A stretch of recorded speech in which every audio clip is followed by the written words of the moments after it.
Cape Cod is not only a premier vacation destination, but for many of us, it's our home. Within its miles of shoreline, there is a diversity of spirits, talents, and interests. Cape Cod Arts and Beyond is a look at you and I who live here and are inspired to create. From the bridges over the Cape Cod Canal to the sand dunes of Provincetown and everywhere in between, we look to profile, highlight some of this artistic spirit. On occasion, we may venture off the Cape as well.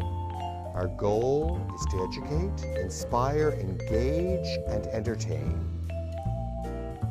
Enjoy Cape Cod Arts and Beyond with John Murelle. Thank you for joining Cape Cod Arts and Beyond with John Murelle. We have a very fun program today, I promise you. And we also got some great feedback from our last show, which featured Julie Wake from the Arts Foundation of Cape Cod and the Cape Cod Times' own movie critic, Tim Miller. Now today's program is a little more adult-oriented. A little later in the program, we're going to have a tasting of 3 wines. Bill Hutchinson from Blanchard's in Hyannis is going to present 3 festive summer wines under $15. But before we do that, I would like to introduce our guests, Jeffry George and Christopher Ostrom from the Wellfleet Harbor Actors Theater in where? Wellfleet. They are presenting a magnificent program of edgy, exciting theater, basically gauged for adults. It's very new and exciting as far as I'm concerned. Now, did you have in mind, gentlemen, welcome, thank you for coming. Thank you. Nice to be here. Thank you.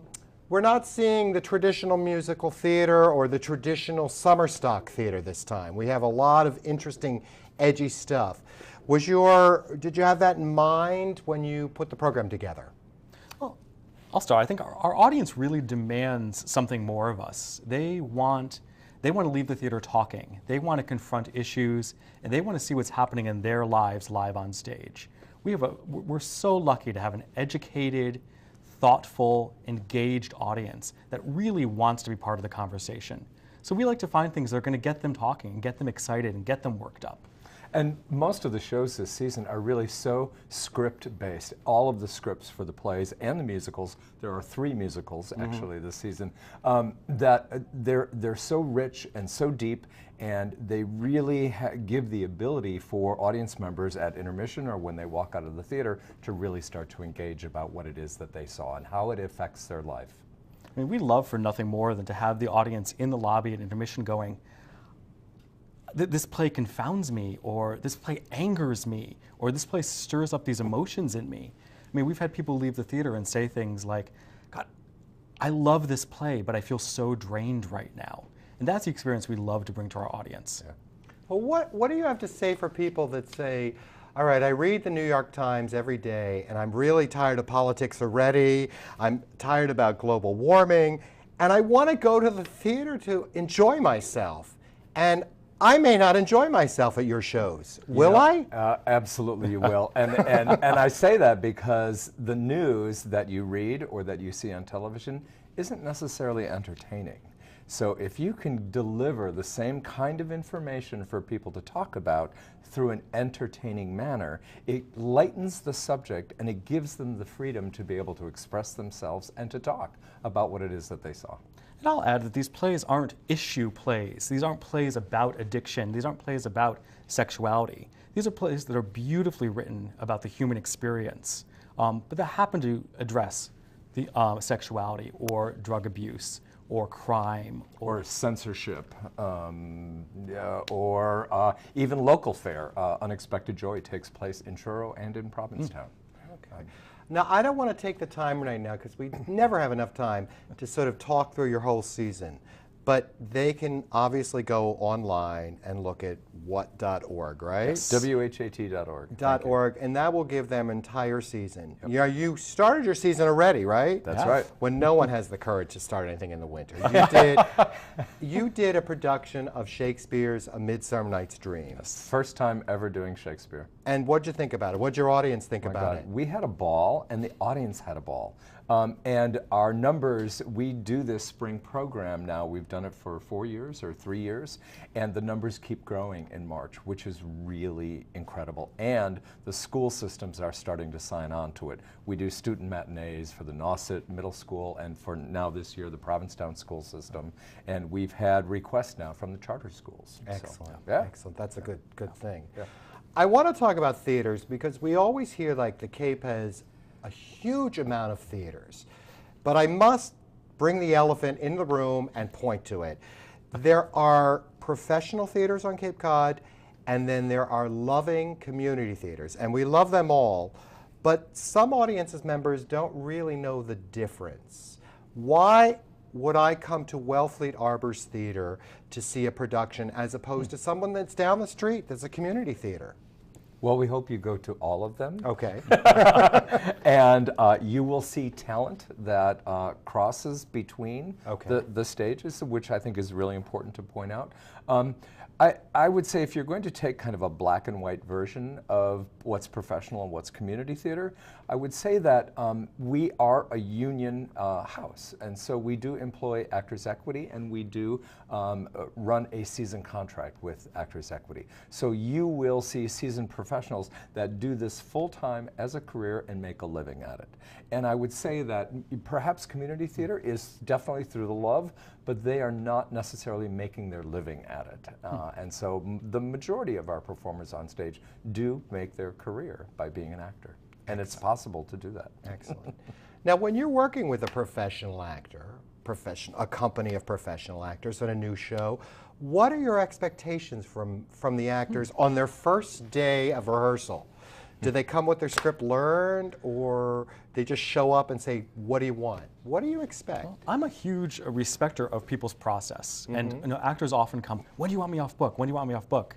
And I always say, no, really, that's your process. Whatever it takes to get it into you, I'm going to respect that. But I also expect you to be working towards that goal of getting off book. On the first day, I want to hear wonderful questions. I want to be confounded with questions that I didn't even consider. So example, last summer we did the world premiere of James Armstrong's adaptation of Moby Dick. Right. And everybody knows the novel, or they think they know the novel, or they've at least looked at the cover of the novel in their life. We spent 3 days just answering questions. Questions about the history, questions about cetology, questions about how do you actually live on a ship like this? You know, what are the ropes called? What is the rigging called? How does it work?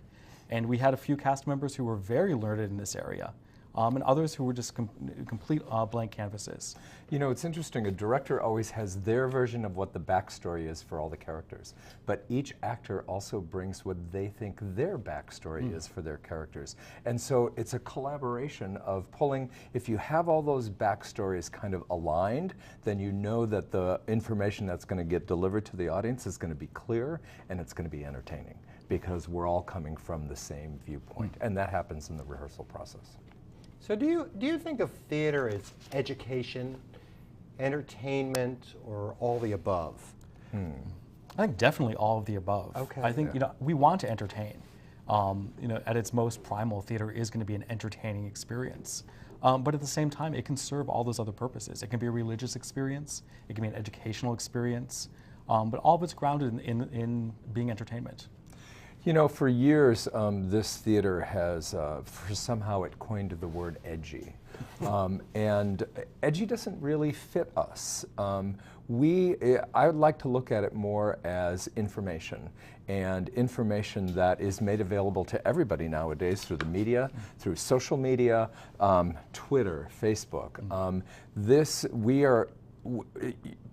Prior to this generation of a new way to communicate, perhaps the theater was edgy because it was the only place that you could get that kind of information, but now it's available to everybody. And so I look at our programming really as being informative, and hopefully will engage the audience to be able to have those conversations that you might have through social media, but now we're touching each other, and it's real. There's a synergy between the actors and the audience, right? Absolutely. Do you think audience members believe that, or do they think that when they're watching a show? Oh my God, absolutely. Okay. Yeah, it's. I think during we often hold talkbacks after our performances, Okay. and during Midsummer, the feedback we received from the audience was tremendous, they certainly were part of that synergy. They were certainly part of that dialogue during the performance. You want each audience member to go on the journey with each character. And it was clear in the talkback that there were those audience members that identified with Puck, and they went with Puck's journey, or they identified with Oberon. They were delighted at the fact that we managed to get some of the actors to actually climb down the railway on the stairs to like appear as the fairies in Midsummer.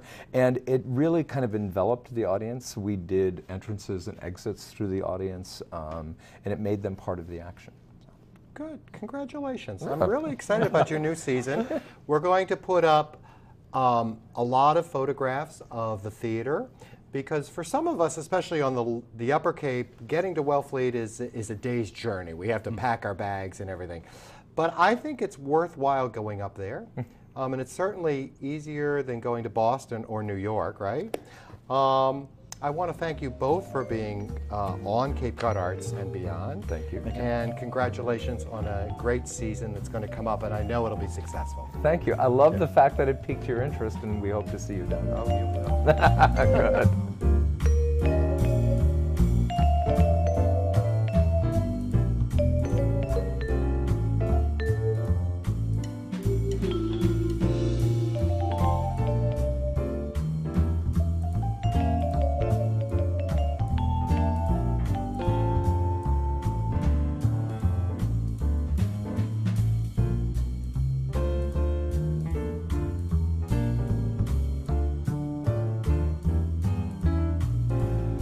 Today's program of Cape Cod Arts and Beyond is presented by Viva l'Italia.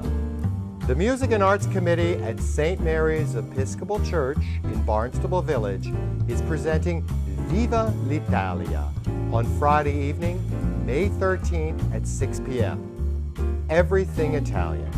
The night begins with a wine tasting of Italian wines, thoughtfully presented by Orleans Wine and Spirits. With the soul of Italy in the room, That's Amore, popular songs from Italy, featuring myself, John Murelle, and the John Salerno Trio. This popular program highlights the songs and stories of Neapolitan arias, music from the films, and the Italian singers from the 1950s and 1960s. The evening will continue with a festive Italian dinner featuring antipasto, lasagna, insalata, and dessert, all accompanied by specially chosen Italian wines. Viva l'Italia, Friday, May 13th, 6 p.m. For information, call 508-362-3977 at extension 15 and leave a message. So today on Cape Cod Arts and Beyond with John Murelle, we're celebrating summer. We've made it through the winter, and it's summertime. I love my kayaking. I love my beach swimming, running, biking. But what I really love is at the end of the day, coming home and opening a bottle of wine and enjoying the beauty of the sunset. So I have with me today Mr. Bill Hutchinson from Blanchard's Wine and Spirits in Hyannis. And he decided to talk with us. He's going to talk with us about other options for summer wines. Because as Bill was telling me, the three big ones are Pinot Grigio, Chardonnay, and Sauvignon Blanc. But I bet there's hundreds of different grape varieties. Now what we're going to do, because you and I know we can order wines and get fabulous wines for 60, 70, 80 and more, $1 per bottle, I asked Bill if he could find us some interesting summer wines that are less than, what, 15? Yep. Yeah, these are all $13 or less. So, welcome, Bill. Thank you. Welcome. It's a So, what do you have pleasure for to be us? here. What do you have for us to listen Well, to? first of all, it was a tall order to come up with just 3 wines to talk about, because the wines of summer are many. They're varied, as you were saying. There's hundreds of different grapes. There's different countries. So we were hoping to just introduce people to a couple options. The big 3 are certainly not going to go away. And there are many variations within each category. If you like Chardonnay, there's There's ones that don't have oak that are light and crisp. There are more heavy ones that are great with richer foods. They have a lot of buttery notes and so on. And same can be said for Sauvignon Blanc, which I like to call a chameleon grape because it's different everywhere it's grown. It's grown around the world, and its popularity is not going away.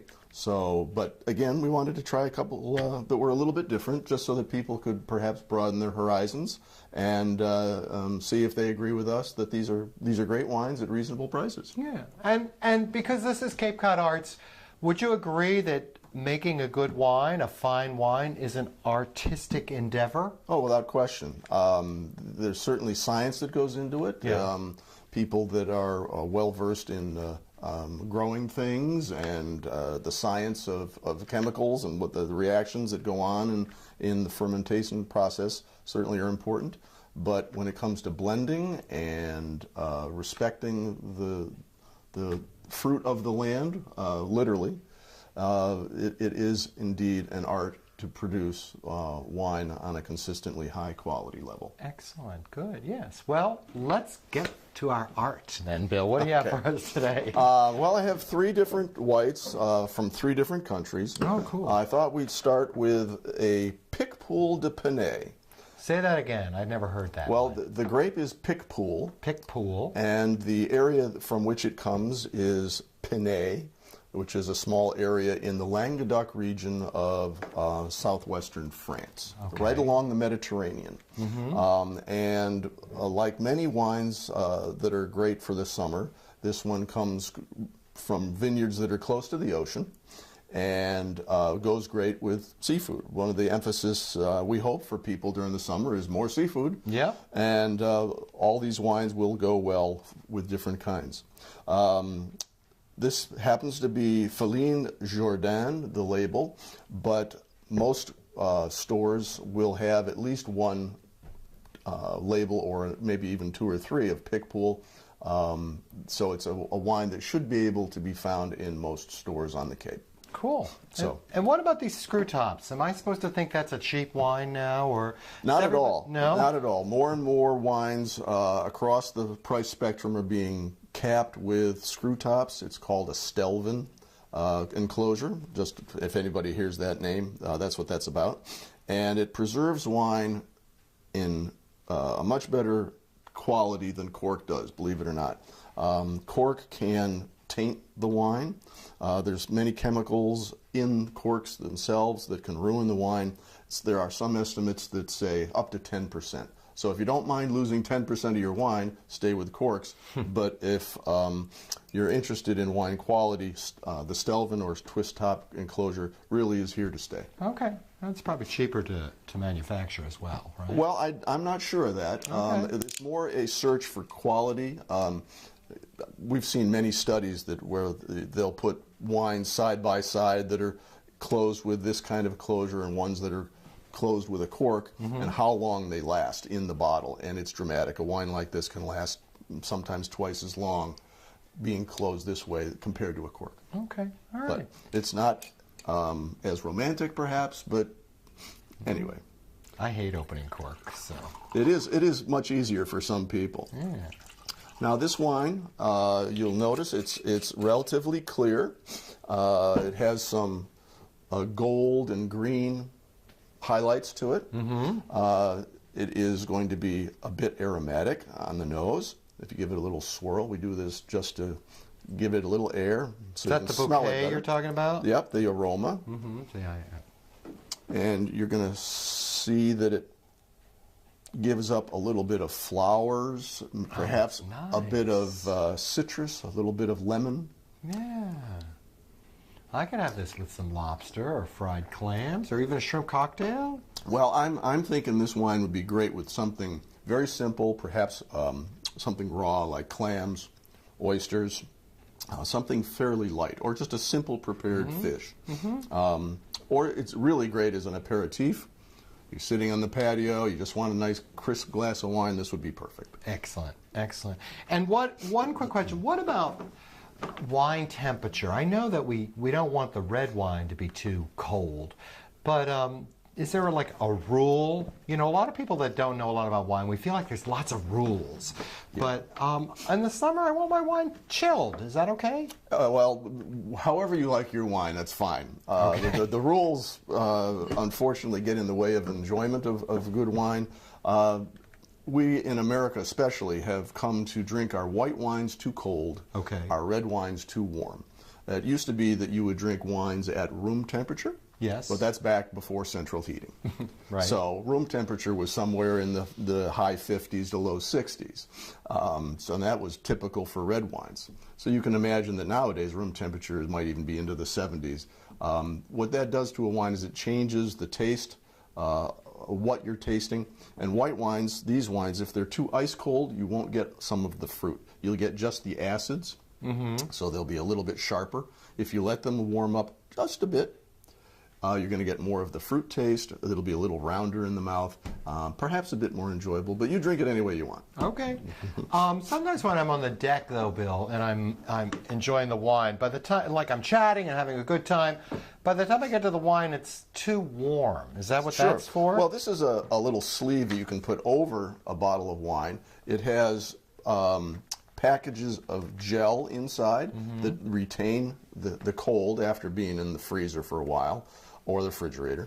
And if you just slide it over your bottle like that, it's a nice little thing to have to keep your wine at a reasonably cool temperature. Oh, okay, that's a good idea. And you can buy that basically any good wine store?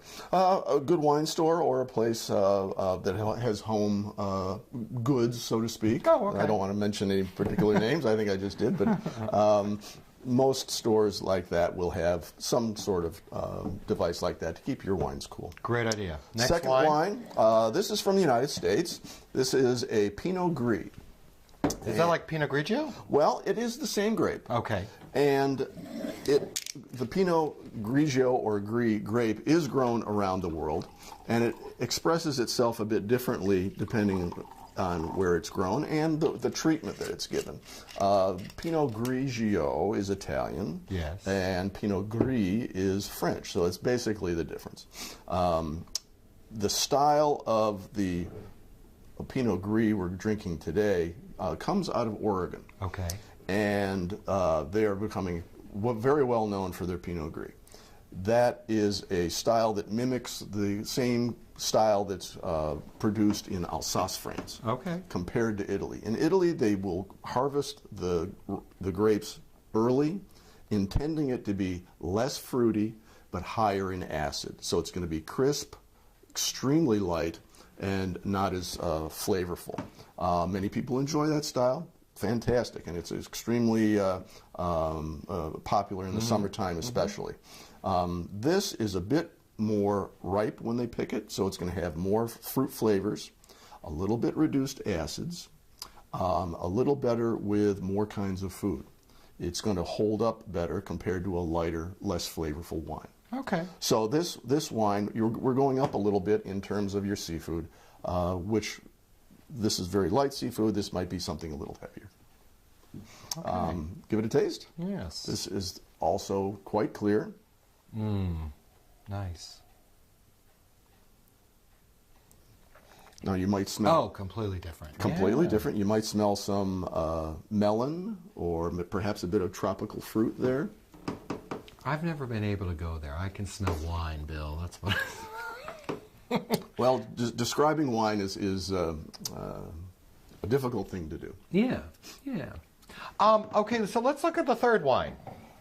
Oh, I can enjoy that. Thank God it's summer. That's still crisp with a little bit of citrus to it, which will go well, again, with your seafood. The third wine is an Albarino from Spain. And Albarino. This particular one is called La Val, or the Valley. Albarino is grown in the northwest corner of Spain predominantly, and also across the border in Portugal. Okay. The Portuguese is pronounced a bit differently, Alvarinho. Okay. But it's the same grape. And this wine is famous for going with seafood. Okay, good. It is going to be a bit more peach and apricot taste. They're so different, all the flavors. This would go very well with some richer seafood still, like lobster, mussels, some fish that has perhaps a sauce. Like a cioppino or something, a Exactly. tomato. Yeah. Exactly. It'll have the stuffing, so to speak, to stand up to something a little richer. Absolutely wonderful. All right, so let's just recap quick. This is from the Languedoc region in France. Yes. And what's the name of the wine again? This one is Féline Jourdain, is the winery, Okay. and it's Picpoul de Pinet. Okay. This is a Pinot Gris grown in Oregon. Yep, Pinot Gris from Oregon, and there are many Pinot variety, Gris, many wineries and many different labels you can search out. One thing about this I should mention is the higher price you get, you're probably going to get a wine that is a little richer.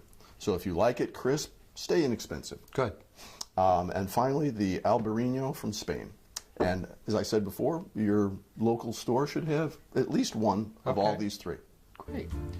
So we've been talking about whites all summer for the summer drinking wines. There are some reds that we can talk about on the next show, right? Let's hope so. Summer wines. Oh yeah, very definitely. Barbecue stuff. Okay, so you want to come back again and do it again? I'd love to. All right, thanks, Bill. Thank you.